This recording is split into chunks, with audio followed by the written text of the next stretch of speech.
നമസ്കാരം. നക്ഷത്ര സമൂഹങ്ങളുടെ പരിണാമത്തെക്കുറിച്ചും പ്രപഞ്ചത്തിലെ നിഗൂഢതകളെക്കുറിച്ചുമുള്ള മനുഷ്യന്റെ അന്വേഷണങ്ങളിൽ എന്നും മുൻപന്തിയിൽ നിൽക്കുന്ന ഒന്നാണ് തമോഗർത്തങ്ങൾ അഥവാ ബ്ലാക്ക് ഹോളുകൾ. അത്യന്തം പിണ്ഡമുള്ളതും എന്നാൽ വളരെ ചെറിയ അളവിലുള്ള സ്ഥലത്ത് കേന്ദ്രീകരിച്ചിരിക്കുന്നതുമായ ഭാഗമാണ് ബ്ലാക്ക് ഹോൾ എന്ന് പറയുന്നത്. ഇതിന്റെ ഗുരുത്വാകർഷണ ബലം എത്രത്തോളം ശക്തമാണെന്ന് വെച്ചാൽ പ്രകാശത്തിന് പോലും ഇതിനുള്ളിൽ നിന്ന് പുറത്തു കടക്കുവാൻ കഴിയില്ല. പ്രകാശം പ്രതിഫലിപ്പിക്കാത്തതിനാലാണ് ഇവയെ ബ്ലാക്ക് ഹോൾ എന്ന് വിളിക്കുന്നത് പോലും.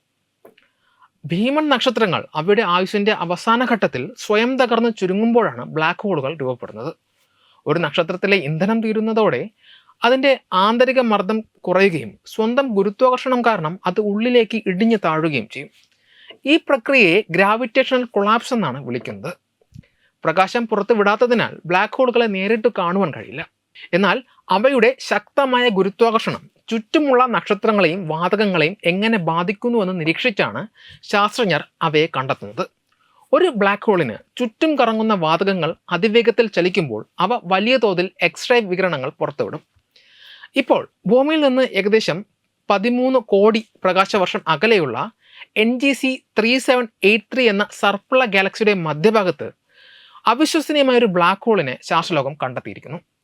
സൂര്യനേക്കാൾ 3 കോടി മടങ്ങ് പിണ്ഡമുള്ള ഒരു ഭീമൻ തമോഗർത്തം അതിൻ്റെ ചുറ്റുമുള്ള വസ്തുക്കളെ വിഴുങ്ങുന്നതിനിടെ അതിശക്തമായ എക്സ്റേ വികിരണങ്ങളും തുടർന്ന് മിന്നൽ വേഗത്തിലുള്ള കാറ്റുകളും പുറപ്പെടുവിക്കുന്നത് ജ്യോതിശാസ്ത്രജ്ഞർ നേരിട്ട് നിരീക്ഷിച്ചു. ബഹിരാകാശ ഗവേഷണ ചരിത്രത്തിൽ ഇതാദ്യമായാണ് ഇത്രയും ചുരുങ്ങിയ സമയത്തിനുള്ളിൽ ഒരു തമോഗർത്തം കാറ്റുകളെ സൃഷ്ടിക്കുന്നത് മനുഷ്യൻ ദർശിക്കുന്നത്. യൂറോപ്യൻ സ്പേസ് ഏജൻസിയുടെ XMM ന്യൂട്ടൺ, നാസയുടെയും ജാക്സയുടെയും പങ്കാളിത്തത്തോടെ വികസിപ്പിച്ച XRISM എന്നീ ടെലസ്കോപ്പുകളുടെ സംയുക്ത നിരീക്ഷണത്തിലൂടെയാണ് ഈ കണ്ടെത്തൽ സാധ്യമായത്. തമോഗർത്തത്തിന് സമീപം പെട്ടെന്നുണ്ടായ അതിശക്തമായ എക്സ്റേ വെളിച്ചം നിമിഷങ്ങൾക്കുള്ളിൽ അപ്രത്യക്ഷമാവുകയും തൊട്ടുപിന്നാലെ സെക്കൻഡിൽ 60,000 കിലോമീറ്റർ വേഗതയിൽ, അതായത് പ്രകാശ വേഗതയുടെ 1/5 വേഗതയിൽ വാതക പടലങ്ങൾ ബഹിരാകാശത്തേക്ക് തെറിച്ചു പോവുകയും ചെയ്തു.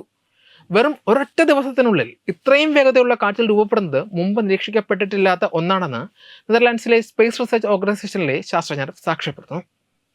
തമോഗർത്തം അതിൻ്റെ ചുറ്റുമുള്ള പദാർത്ഥങ്ങളെ വിഴുങ്ങുന്ന പ്രക്രിയക്കിടെ ഉണ്ടാകുന്ന ഈ ഊർജ്ജ പ്രവാഹം ആ ഗാലക്സിയുടെ മധ്യഭാഗത്തെ അത്യന്തം ശോഭയുള്ളതാക്കി മാറ്റും. ഈ പ്രതിഭാസത്തെ നമ്മുടെ സൂര്യനിൽ കാണപ്പെടുന്ന കൊറോണൽ മാസ് ഇജക്ഷനോട് ശാസ്ത്രജ്ഞർ ഉപമിക്കുന്നുണ്ട്.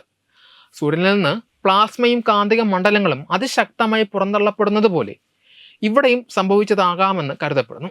തമോഗർത്തത്തിന് ചുറ്റുമുള്ള കുരുങ്ങിക്കിടക്കുന്ന കാന്തിക മണ്ഡലങ്ങൾ അഴിഞ്ഞു മാറുമ്പോഴാണ് ഇത്തരം അതിവേഗ കാറ്റുകൾ ഉണ്ടാകുന്നത്. ഈ കാറ്റുകൾക്ക് ഗാലക്സിയുടെ തന്നെ രൂപവും ഭാവവും മാറ്റാൻ ശേഷിയുണ്ടെന്നാണ് ഇതിൻ്റെ മറ്റൊരു പ്രാധാന്യം.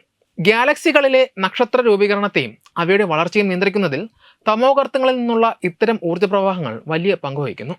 ആസ്ട്രോണമി ആൻഡ് ആസ്ട്രോഫിസിക്സ് എന്ന ജേണലിൽ പ്രസിദ്ധീകരിച്ച ഈ പഠനം പ്രപഞ്ചത്തിലെ ഏറ്റവും കരുത്താർന്ന പ്രതിഭാസങ്ങളെ തത്സമയം നിരീക്ഷിക്കാനുള്ള നമ്മുടെ കഴിവിനെ അടിവരയിടുന്നു. കോടിക്കണക്കിന് വർഷങ്ങൾ നീണ്ടു നിൽക്കുന്ന ഗാലക്സികളുടെ ജീവിതചക്രത്തിൽ ഇത്തരം ചെറുതും എന്നാൽ അതിശക്തവുമായ നിമിഷങ്ങൾ എത്രത്തോളം സ്വാധീനം ചെലുത്തുമെന്ന് മനസ്സിലാക്കുവാൻ ഇത് സഹായിക്കും. തമോഗർത്തങ്ങൾ കേവലം വസ്തുക്കളെ വിഴുങ്ങുന്ന കുഴികളല്ല എന്നും അവ ഗാലക്സികളുടെ പരിണാമത്തെ നിയന്ത്രിക്കുന്ന സജീവ കേന്ദ്രങ്ങളാണെന്നും ഈ കണ്ടെത്തൽ ഒരിക്കൽ കൂടി ഉറപ്പിക്കുന്നു. വെബ് ഡെസ്ക് തത്തുമൈ ന്യൂസ്.